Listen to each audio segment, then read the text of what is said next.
सो अगर आपके पास 650 सीसी की बाइक है, स्टेट, इंटरसेप्टर या कॉन्टिनेंटल जीटी, तो ये एग्जॉस्ट आप कंसीडर कर सकते हो। इस एग्जॉस्ट का ब्रांड नेम है AEW और जो पर्टिकुलर मॉडल है वो है TE101। सो आज हम रिव्यू करने वाले हैं इस एग्जॉस्ट का कि ये एग्जॉस्ट लगाने के बाद आपकी बाइक की परफॉर्मेंस में क्या इन्हांसमेंट आता है, माइलेज पे क्या फ़र्क पड़ता है और क्या एग्जॉस्ट लगाने के बाद आपकी जो बाइक है वो लीगल रहती है या नहीं। तो बात करें अगर इस एग्जॉस्ट को लेके, तो ये एग्जॉस्ट आप इंस्टॉल कर सकते हो GT कॉन्टिनेंटल 650 पे और इंटरसेप्टर पे, क्योंकि ये दोनों जो बाइक हैं वो सेम इंजन शेयर करते हैं और इनका जो लुक एंड फील है वो भी सेम है।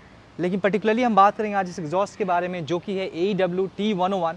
बिल्ड क्वालिटी की अगर बात करें तो ये जो एग्जॉस्ट है वो है माइल्ड स्टील होने की वजह से ये एग्जॉस्ट काफ़ी लाइट वेट है। अगर आप स्टॉक एग्जॉस्ट से इसका कंपैरिजन करें तो जो वेट है उस समय अराउंड 5 to 6 किलोग्राम ड्रॉप हो चुका है। अब आप समझते होंगे पावर टू वेट रेशियो का जो रेशियो होता है उसमें वेट का काफ़ी ज़्यादा रोल होता है, जिसकी वजह से क्या होता है, जब भी आपकी बाइक हल्की होगी और पावर BHP जब सेम रहेगा, जब भी आपकी बाइक ज़्यादा अच्छी परफॉर्म करेगी, तो इसके लाइट वेट होने का कहीं ना कहीं इम्पैक्ट आपके बाइक की परफॉर्मेंस पे तो होना ही है। साथ ही साथ AEW का ये परफॉर्मेंस एग्जॉस्ट है तो आपके BHP में, यानी आपका जो हॉर्स पावर है, जो पावर मैक्सिमम पावर आउटपुट है, वहाँ पे भी कहीं ना कहीं आपको इन्हांसमेंट मिलेगा। ये बात हो गई पावर की और बाइक के परफॉर्मेंस की इन्हांसमेंट की। अब बात करेंगे क्या एग्जॉस्ट लगाने से आपकी बाइक की माइलेज में कितना फ़र्क आता है। इस बाइक का जो माइलेज है, यानी जो कॉन्टिनेंटल GT कहें आप, इंटरसेप्टर कहें, इसमें आपको माइलेज जो मिलता है समय अराउंड 22 किलोमीटर पर लीटर का आपको माइलेज मिलता है। लेकिन ये एग्जॉस्ट लगाने के बाद आपको जो माइलेज है वो थोड़ा सा ड्रॉप होगा 1 से लेके 2 किलोमीटर पर लीटर पे, यानी 2 किलोमीटर आप लेके चलें, 2 किलोमीटर आपका जो माइलेज है वो ड्रॉप हो जाएगा। तो इस बाइक का जो माइलेज हो जाएगा वो हो जाएगा समय अराउंड 20 किलोमीटर पर लीटर। 650 सीसी का इंजन है, डुअल सिलेंडर है और इतना आपको लुक एंड फील मिल रहा है, प्लस आपने एग्जॉस्ट नोड आपने ऐड कर ही दिया इस पर, तो 20 किलोमीटर पर लीटर आपका जो माइलेज है वो जस्टिफाइड है। अब बात करते हैं कि अगर ये एग्जॉस्ट आप इंस्टॉल करते हो तो क्या एग्जॉस्ट लीगल है। एज़ पर नॉर्म 60 डेसिबल तक जो नॉइज़ है वो अलाउड है किसी भी एग्जॉस्ट से, चाहे वो आफ्टर मार्केट हो, चाहे वो स्टॉक एग्जॉस्ट हो। लेकिन इस एग्जॉस्ट का जो साउंड नोड है वो ज़्यादा है, वो 100+ है, तो वैसे तो इलीगल हो जाती है। इसको लीगल बनाने के लिए इसमें दिया जाता है DB किलर। DB किलर आपकी नॉइज़ को कम करता है, वो आपकी नॉइज़ को समय अराउंड 80 डेसिबल के आसपास ला के DB किलर आपकी जो नॉइज़ है एग्जॉस्ट का उसको मैनिपुलेट करता है और 80 डेसिबल के आसपास कर देता है, जिससे जो आपकी बाइक है वो लीगल रहती है। एग्जॉस्ट पे आपको कोई चलान नहीं होगा। अगर आपको थोड़ा सा हार्श एंड हार्ड राइड करना है और आपको जो साउंड नोट ज़्यादा चाहिए तो आप DB किलर निकाल सकते हो। फिलहाल इस जो एग्जॉस्ट का जो DB किलर है वो निकला हुआ है, इसमें आपको जो साउंड मिलेगा वो 100+ डेसिबल मिलने वाला है। तो बात करते हैं हम लुक एंड फील का। ये जो पर्टिकुलर एग्जॉस्ट है वो है शॉर्ट और स्लीक। अगर आप गुरसेवक से कंपेयर करेंगे तो वो थोड़ा सा बल्की है, तो वो खास करके GT पे आपको अच्छा लगता है। ये जो एग्जॉस्ट है वो शॉर्ट है और स्लीक है, तो GT के लिए आपको मैं रिकमेंड करूँगा, क्योंकि ये शॉर्ट है और स्लीक है तो GT पे काफ़ी बढ़िया लगेगा।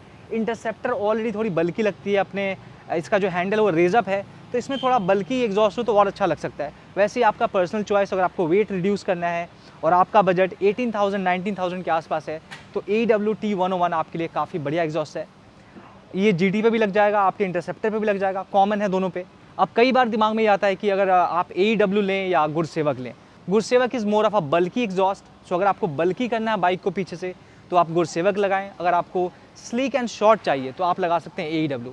पर्सनली मेरी जो बात करें आप, तो मुझे अपनी GT पे शॉर्ट और स्लीक एग्जॉस्ट लगाना है, तो मैं कंसीडर करूँगा इस एग्जॉस्ट को। तो अब बात कर लेते हैं इसके प्राइस के बारे में। अगर बात करें पर्टिकुलरली इस मॉडल के प्राइस को लेके, तो जो TE101 है, ये जो TE101 है उसका प्राइस है 18,500। अगर आप जाएंगे इसके दूसरे मॉडल पे TE102 जो कि 102 है TE, वो भी इसका दूसरा मॉडल है, उसका प्राइस मुझे देखना पड़ेगा, अभी मैंने इंस्टॉल नहीं कराया तो मुझे उसका परफॉर्मेंस के बारे में आइडिया नहीं है, तो उसको हम डिस्कस नहीं करेंगे। लेकिन अगर आप जाते हो AEW TE101 लेने तो आई वुड रेकमेंड कि आप TE102 भी एक बार देख लें, क्या पता आपको इससे बेहतर परफॉर्मेंस मिल जाए। वैसे अब तक जब से मैं इस बाइक को राइड कर रहा हूँ, या आदित्य भैया की बाइक है, ऑन एंड ऑफ मैं वीक में 1-2 बार राइड कर ही लेता हूँ, तो इसका परफॉर्मेंस मुझे अच्छा लगा। इस बाइक का जो साउंड नोड है एग्जॉस्ट का वो भी काफ़ी बढ़िया है। तो साउंड नोड आपको सुना देता हूँ, उससे पहले एक बार और प्राइस डिस्क्लोज कर देते हैं। इस मॉडल का प्राइस है 18,500, 18,500 रुपये का एग्जॉस्ट है। तो चलिए इस बाइक का साउंड नोट सुनते हैं। अब सुनते हैं इस एग्जॉस्ट का साउंड नोट जिसमें कि DB किलर नहीं लगा हुआ है। इसका जो नॉइज़ डेसिबल है वो मोर देन 100+ है बिना DB किलर के।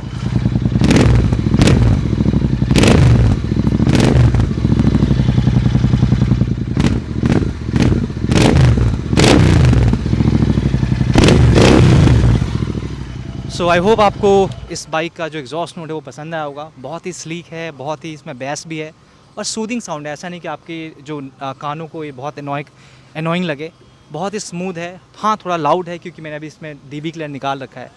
So that's all about AEW TE101 जो कि इस बाइक पे इंस्टॉल है। अगर आपको कोई भी एग्जॉस्ट लगवाना है तो आई वुड से कि आप ज़रूर AE TE101 ज़रूर देखें। काफ़ी बढ़िया है, काफ़ी सेटिस्फाइड हूँ मैं इस प्रोडक्ट से। That's all about AEW TE101 exhaust. मिलते हैं किसी नेक्स्ट ब्लॉग में। Till then bye, take care and keep riding.